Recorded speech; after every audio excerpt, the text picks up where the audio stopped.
अगला प्रश्न है हमारा प्रश्न नंबर 10, क्वेश्चन नंबर 10। बिंदुओं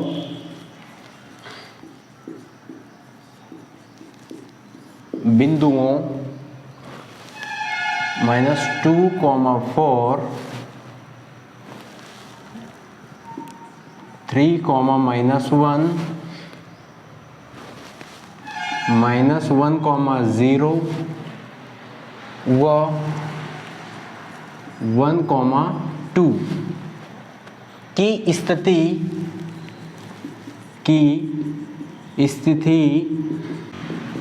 किन चतुर्थांश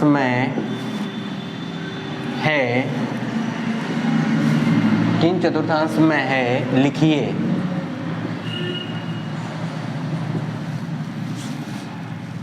चतुर्थांश की स्थिति बताने के लिए एक ग्राफ बनाना पड़ेगा। ये वापस से एक्स अक्ष है, ये आपकी वाई अक्ष है, ये माइनस एक्स अक्ष है, ये माइनस वाई अक्ष है। हाँ, अब यहाँ से कहाँ तक पॉइंट प्लॉट करना है तो देख लीजिए, जो x की वैल्यू आ रही है ये पॉजिटिव में 3 तक आ रही है, तो इसको 3 तक मैं लेके जाऊंगा। तो ये हो गया 1, ये हो गया 2, ये हो गया 3 और एक हो गया 4। एक एक्स्ट्रा मैंने ले लिया।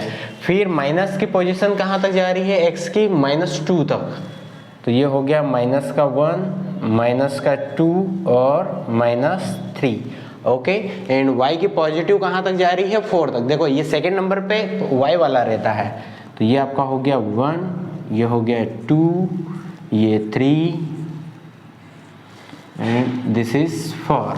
Okay, and this is y अक्ष। उसमें से आप देख लेना, आपको तो सिर्फ कॉन्सेप्ट में बता रहा हूँ। यहाँ है आपका -2 कहाँ मिलेगा, ये फर्स्ट वैल्यू x वाली है, तो -2 ये रहा, यहाँ पे पहुँच गया मैं।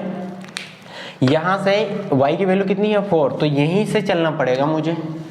ये लिखिए को आप थोड़ा नीचे लिख कर लीजिए। ओके, अब यहाँ से देखो फर्स्ट पॉइंट है x की वैल्यू -2, तो -2 पे पहुंच गया, और y की वैल्यू 4, तो यहीं से चलना पड़ेगा। ये चलता गया, मैं कहाँ तक चलते जाऊँगा, 4 तक, तो ये आ गया 4। तो ये पॉइंट हमारा हो गया -2, 4। ओके, नेक्स्ट पॉइंट है हमारा 3। तो x की वैल्यू कितनी है, 3, ये आपका 0 ओरिजिन है। x की वैल्यू 3, तो यहाँ पे 3 पे पहुंच गया, और y की कितनी है, -1, तो यहाँ से नीचे जाना पड़ेगा। ये -1 हो गया, -2 हो गया, यहाँ से ये नीचे आया, ये आपका आ गया 3, -1। 2 पॉइंट मैंने प्लॉट कर दिए, ध्यान से समझते ही आना, इसके पहले भी मैंने समझाया था। फिर अगला है x की वैल्यू है -1, तो ये -1, और y की वैल्यू कितनी है, 0, तो ये -1 से y की वैल्यू 0। यहाँ पे x भी 0 रहता है, y भी, तो यहाँ से इधर जाऊँगा, तो ये पॉइंट मिल गया मुझे। x की वैल्यू है -1 और y की है 0। फिर अगला पॉइंट है x की वैल्यू है 1, तो यहाँ पे, और y की वैल्यू है 2, तो यहाँ से ऊपर जाऊँगा मैं, कहाँ तक, जब तक 2 ना मिले। ये पॉइंट की वैल्यू है 1, 2। ओके, तो अब ये पॉइंट सभी मैं दिखाता हूँ। क्या बताना है, ये पॉइंट की स्थिति किन चतुर्थांश में है। तो जो पहला पॉइंट है -2, 4,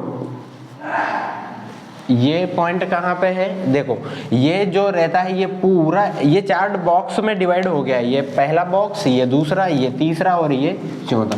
तो इसको बोलते हैं हम प्रथम चतुर्थांश, इसको बोलते हैं दूसरा चतुर्थांश या द्वितीय चतुर्थांश, इसको बोलते हैं दूसरा चतुर्थांश, इसको बोलते हैं तीसरा चतुर्थांश या तीसरा चतुर्थांश, और इसको बोलते हैं चौथा चतुर्थांश।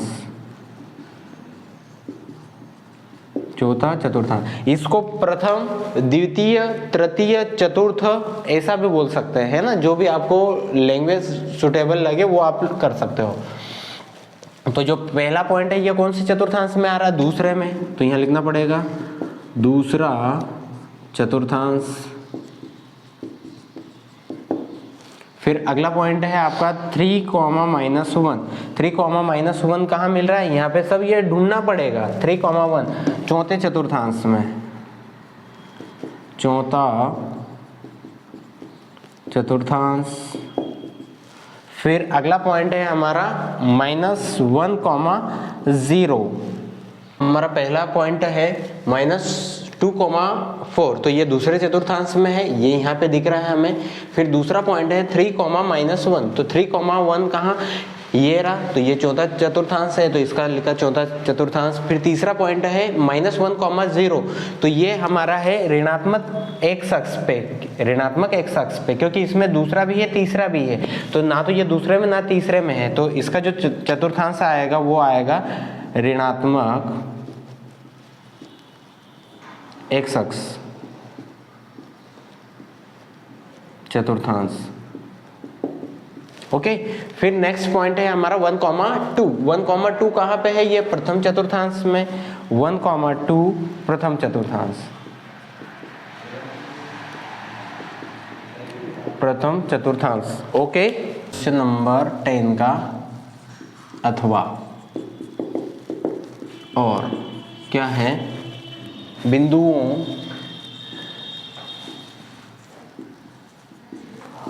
बिंदुओं क्या दिए हैं, बिंदु 5,2 और 7,4, 5,2 एंड 7,4 के भुज और कोटि के मान बताइए। कोटि के मान, भुज और कोटि के मान लिखिए।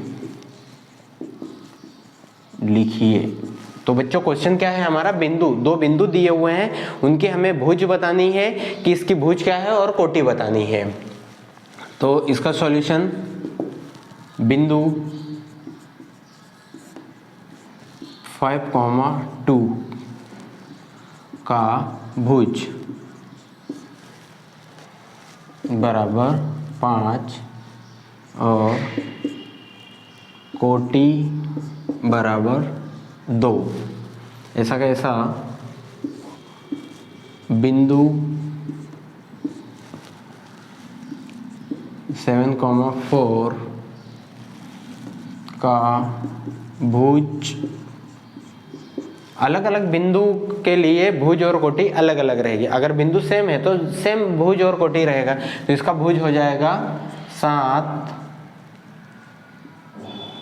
और कोटि हो जाएगी आपकी 4। आया समझ में, भुज और कोटि कैसे बताते हैं। अतः पहले बिंदु के लिए ये भुज हो जाएगा आपका 5 और दूसरे के लिए कोटि हो जाएगी 2।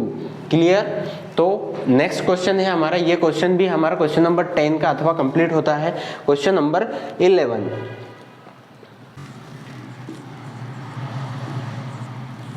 क्वेश्चन नंबर 11 है, बिंदु 1,2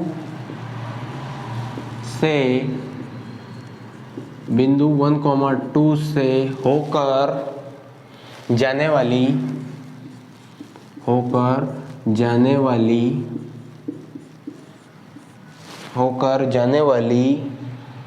किन्हीं दो रेखाओं के, किन्हीं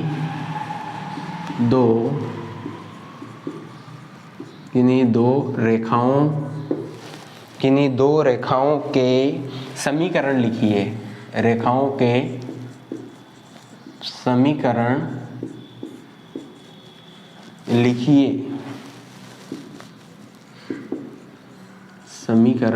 लिखिए। तो बच्चों हमारा क्वेश्चन है, बिंदु एक दे दिया है, इस बिंदु से होकर जाने वाली रेखा का समीकरण बताना है, रेखा लाइन की इक्वेशन बनानी है। तो जो लाइन की इक्वेशन रहेगी कोई सी भी ले लो, उसमें अगर ये पॉइंट रखेंगे तो ये पॉइंट उसको सेटिस्फाई करेंगे। सेटिस्फाई करने का मतलब है कि ये पॉइंट उस लाइन पे, उस रेखा पे रखेंगे तो साइड उसकी इक्वल आ जाएगी। ओके, बिंदु 1,2 से होकर जाने वाली रेखा, होकर जाने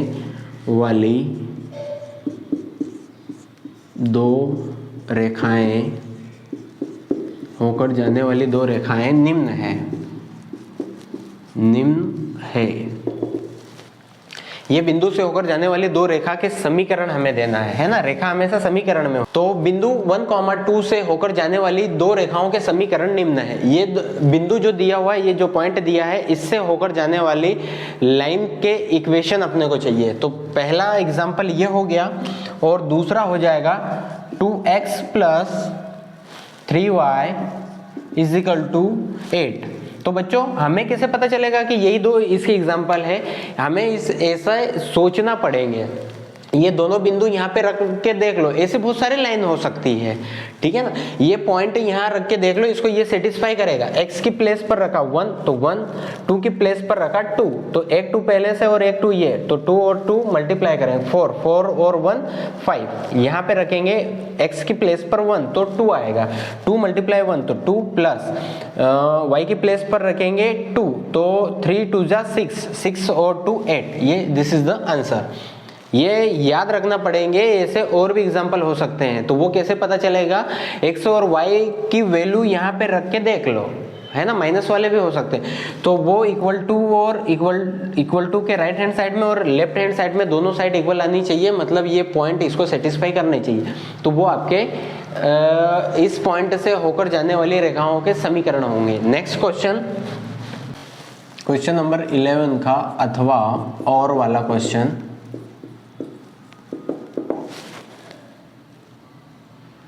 समीकरण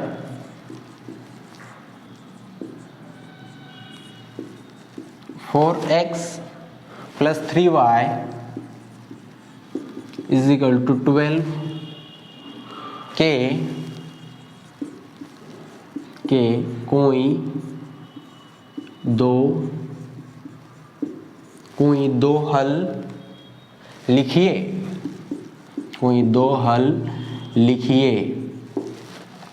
क्या है हमारा क्वेश्चन कि एक इक्वेशन दी है 4x + 3y = 12 को के कोई दो हल लिखिए, है ना। तो अब यहाँ पे हमें क्या करना है, ये जो इक्वेशन, इसका सॉल्यूशन 4x + 3y = 12। अब इसमें इसके जो सॉल्यूशन निकालेंगे वो हमको निकालना है। हम तो कैसे निकालेंगे? x की वैल्यू कुछ भी अपने मन से रखते जाओ तो y की कुछ मिलेगी। अब कुछ से मतलब ऐसा रखना है कि सॉल्व करने पर थोड़ी आसानी रहे। तो x = 0 रखने पर, x = 0 रखो तो ये 4 × x + 3y = 12 है ना, ये इक्वेशन में। तो 0 में किसी का भी मल्टीप्लाई करते हैं तो 0 और 0 कुछ भी नहीं होता, तो 0 मैंने सीधा हटा दिया है। तो यहाँ से कितना बचेगा? 3y। इन दोनों का मल्टीप्लाई करूंगा, ध्यान से समझ लेना, इन दोनों का मल्टीप्लाई करूंगा तो 0 बनेगा 0, क्योंकि 0 का किसी के भी साथ मल्टीप्लाई करते हैं तो हट जाएगा, पूरा हटा दिया। तो = 12। अब y की वैल्यू चाहिए तो ये 3 को हटाना पड़ेगा, 3 इसके डिवाइड में, 3 इसके डिवाइड में, 3 से 3 कैंसिल, तो y = 3 × 1 = 3, 3 4 = 12, y = आया 4। ये पहला सॉल्यूशन। अब x = 1 भी मैं रख सकता हूँ, x = 1 रखने पर, तो 4 × 1 + 3y = 12। तो 4 में 1 का मल्टीप्लाई किया तो 4, 3y = 12। देखो यहाँ पे 0 हुआ तो हटा दिया, यहाँ पे 1 था, 1 का किसी के भी साथ मल्टीप्लाई करते तो वही डिजिट आता है, 4 आएगा, इसको रखा। अब ये 4 ट्रांसफर करेंगे उधर, अभी प्लस का इक्वल टू के उधर जाएगा तो माइनस का, तो 3y = 12 - 4। तो 3y = 12 में से 4 को सब्ट्रैक्ट करो तो कितना बचेगा? 8। ओके, कितना बचेगा? 8। अब y की वैल्यू निकालनी है तो इसके डिवाइड में 3, इसके डिवाइड में 3, 3 से 3 कैंसिल हो जाएगा, तो y = आ जाएगा 8/3। दिस इज द, ठीक है ना। तो जो समीकरण दिए थे उसके कोई दो हल, तो पहला हल हो जाएगा आपका, पहला हल क्या हो जाएगा? 0 रखा मैंने, हमेशा ये फर्स्ट प्लेस पर x आता, तो x = 0 तो y = 4 और दूसरा हल x इज इक्वल टू 1 तो y is equal to 8/3, this is the answer. Okay, तो इसको कैसे किया, कोई भी इक्वेशन दी है, x की वैल्यू अपने मन से रखना है, अपन अपने मन से रखेंगे, अपने हिसाब से रखेंगे तो y की कुछ ना कुछ तो वैल्यू मिलेगी, क्योंकि दो वेरिएबल हैं तो एक वेरिएबल ऑटोमेटिक हट जाएगा क्योंकि एक वेरिएबल की वैल्यू रखेंगे। तो यहाँ तक 11 क्वेश्चन कंप्लीट होते हैं। आगे के क्वेश्चन में मेरे नेक्स्ट वीडियो में, तो आप लोगों को मेरा वीडियो अच्छा लगता हो तो इसे लाइक कीजिए, शेयर कीजिए, सब्सक्राइब कीजिए, ताकि बाकी जो स्टूडेंट्स हैं वो भी इस वीडियो का फायदा उठा सके। Okay, thank you.